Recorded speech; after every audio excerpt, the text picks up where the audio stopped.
Assalaamu alaikum warahmatullahi wabarakatuhu daawwattoota kiyya jaalatamoo kabajamoo akkam jirtan fayyaa keessanii nageenyi keessan badhaadha fayyaaf nagaan dhabinaa daawwattoota kiyya odeeffannoo guyyaa har'aa qabadhee isinii dhiyaadhee jira odeessi keenya guyyaa har'aa sabbar zeenaan breaking news isinii qabannee dhiyaannee dhimma mootummaa naannoo Amaaraatii wal qabatee akkasuma ajandaalee afran tokko ajandaa yeroo wajjin deemu waan isin dhaga'uu qabdan qabannee isinii dhiyaannee jirra jalqaba irratti mootummaa Itoophiyaatii fi Sumaalee jidduutti maaltu deemaa jira ka jedhuuf odeeffannoo haarawaa qabannee isinii dhiyaannee jira. Mootummaan Sumaalee mootummaa Itoophiyaa irratti ibsa baasee jira. Ibsi inni baase kuni mootummaan Itoophiyaa waliigaltee Sumaalee laandii wajjin goote. Baatii tokko keessatti yoo haquu baatte Sumaaleen tarkaanfii isii fudhattu itti fuftii jechuudhaan ibsa baasanii jiran. Tarkaanfiin kuni maali jettanii gaafachuun keessaniin oolu. Tarkaanfiin kuni waraanni Itoophiyaa raayyaan ittisa biyyaa Sumaalee keessatti waggoottan 30 dabre 10 dabre Sumaalee keessatti Alshabaab ta'ee nagaa Sumaalee eeguu irratti hojjechaa ture. Isa kanaan wal qabatee Sumaaleen amma wal dhabdee ulaa galaanaa Sumaaleelaandii wajjin ulaa galaana diimaatiif godhame kana irratti Itoophiyaadhaan wal faallaa dhaabachuu isaatiin wal qabatee yoo Itoophiyaan waliigaltee Sumaaleelaandii wajjin goote kana haquu baatte ummanni Sumaalee fi waraanni Itoophiyaa guutumaan guututti Sumaalee gadhiisee akka bahu murteessinee jirra.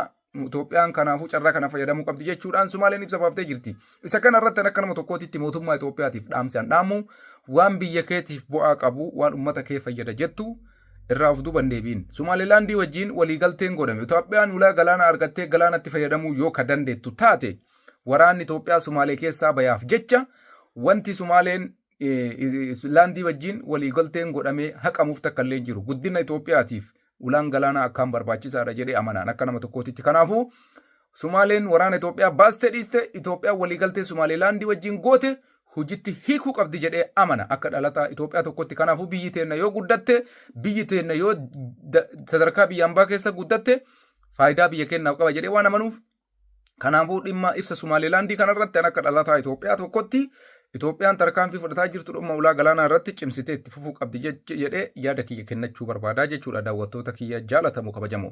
Itti aansuudhaan odeeffannoon biraa ka amma nu qaqqabee dhimma Eertiraa fi Itoophiyaadhaan wal qabataa. Eertiraa fi Itoophiyaan waggoottan dabran kana araarri bu'aa ture 2018 irratti mootummaa Itoophiyaa fi mootummaa Eertiraa jidduutti nageenyi bu'ee waliin shaallalaa turani. Amma ammoo odeeffannoon dhufaa jiru Itoophiyaa fi Eertiraan waliigaltee ulaa galaanaa muummichi ministeeraa gaafate irratti Eertiraan ulaa galaanaa diimaa dhoorgachuudhaan wal qabatee Itoophiyaa fi Eertiraalleen gara wal dhabdee gara walitti darbachuu jecha wal darbachuu wantoota akkasiisan keessa seenanii turan. Amma odeeffannoon nu qaqqabaa jiru gidduu kana kaa Itoophiyaan balaliinsi xayyaara Itoophiyaa gara Eertiraatitti godhamu duraan hin beekamaa. Uummanni Eertiraa biyyoota Awurooppaa garaagaraa irraa Itoophiyaa dhaqanii Itoophiyaa irraan gara Eertiraatitti amaraa turan dhalattoonni Eertiraa jechuudha. Balaliinsi xayyaaraa kuni Itoophiyaan ji'oota dabran lamaan keessa Itoophiyaan balaliinsa xayyaaraa gara Eertiraatitti gootu addaan kutuu isinii gabaafnee turre. Amma har'a odeeffannoon nu qaqqabaa jiru lakkoofsa feeteen bilbila feeteen Itoophiyaa fi Eertiraa kontaaktiin akka hin jirre walqunnamtiin bilbila Itoophiyaa fi Eertiraa walqunnamsiisu guutumatti addaan cituun gabaafamaa jira guyyaa har'aa. Kuni maaliif ka ta'e ka jedhu sadarkaa biraatitti xilaatummaan Itoophiyaa fi Eertiraa bifa haarawaan deebuu agarsiisaa jechuudha. Amma uummanni dhalattoonni Eertiraa magaalaa Finfinnee keessa jiran maatii isaanii Eertiraa keessa jiran dubbisuudhaaf ogguu hedduu yaaluu isaanii ifa godhanii jiranii. Walumaa galatti konneekshiniin bilbila Itoophiyaa fi Eertiraa jidduutti godhamu addaan cituun gabaafamee jira. Daawwattoota keenya jaalatamoo kabajamu. Odeeffannoon keenya waqtawaan akkuma itti fufetti jira. Maarree namoonni haarawaa taatan warroonni gama yuutuubii keenyaatti dhufaa jirtan haga ammaa dhuftanii yuutuubii keenya sabiskiraayibii hin godhin yuutuubii keenya sabiskiraayib godhadha. Warroonni ammoo yuutuubii keenya sabiskiraayibii gootanii nu jajjabeessitan hedduu galatoomaa galanni keessan kana jedhamee hin lakkaamu. Hedduu isin galateeffadhaa.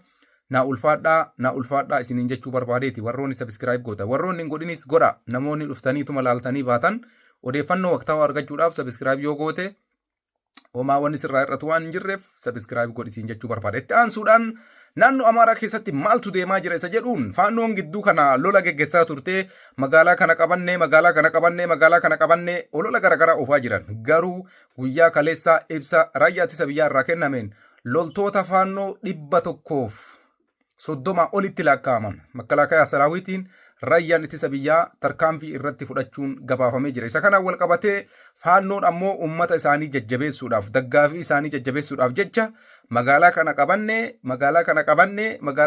jechuudhaan magaalota garaagaraa maqaadhaanii himaa jiran. Isa kanaan wal qabatee lolli naannoo Amaaraa keessatti raayyaa ittisa biyyaatii fi faannoo jidduutti godhamaa jiru jabaatee itti fufee jira. Ganaan wal qabatee naannoo Amaaraa keessatti maaltu jira odeeffannoon haarofni gama lolaatiin alatti jechuudhaan naannoo Amaaraa keessatti faannoon zammanaa kaasee uummataan karaa cufaa lolli kenna taankiin kenna rokkeettiin kenna guddichi karaa cufuudha jechuudhaan zammanaa kaasee dubbatee jira. Naannoo tokko tokkotti karaa cufuu osoo hin taane warroonni geejjiba sochoosan warroonni makiinaa garagaraa tiraanspoortii garagaraa hojjetan makiinaa dhaabuun naannoo tokko tokko dhagaamee ture. Isa kana wal qabatee namoota makiinaa kana dhaaban irratti raayyaa ittisa biyyaa mootummaan tarkaanfii garagaraa fudhachaa ture jechuudha. Amma ammoo faannoon kaleessa galgala ibsa baasee jira. Wanti sun baay'ee hojiitti ni qabne haa ta'u naannoo tokko tokkotti sodaatameetiniin warroonni ashkarkaariin jechuudha warri makiinaa oofan dhaabuudhaan faannoon guyyaa kaleessaa nuti awaajii labsine ka amma uggura karaa cufuu minaamina kaasnee jira jechuudhaan dubbatan. Amma ammoo odeeffannoon amma bayaa jiru raayyaan ittisa biyyaa makalaakaa saraawitiin loltoonni yookaan poolisiin naannoo Amaaraa keessa socho'an namoonni tokko warroonni dheengadda gaafa faannoon labsii labsan geejjiba isaanii dhaaban nam tokko akka geejjiba isaanii hin sochoofne jechuudhaan raayyaan ittisa biyyaa makalaakaa saraawitiin yookaan loltoonni naannoo Amaaraa keessatti argaman ibsa baasanii jiran. Amma walumaa galatti geejjibni Bahardaarinaa magaalota garagaraatti socho'u tokkollee socho'uu hin danda'u. Kana maal jechuudha makalaakaa saraawitiin akka amma odeeffannoon qaqqabaa jirutti warroonni dheengadda faannoon qoqqophii labsee jettanii faannoon dhaabaa jennaan dhaabdan har'as makiinaan keessan bakka dhaabatee socho'uu hin qabu.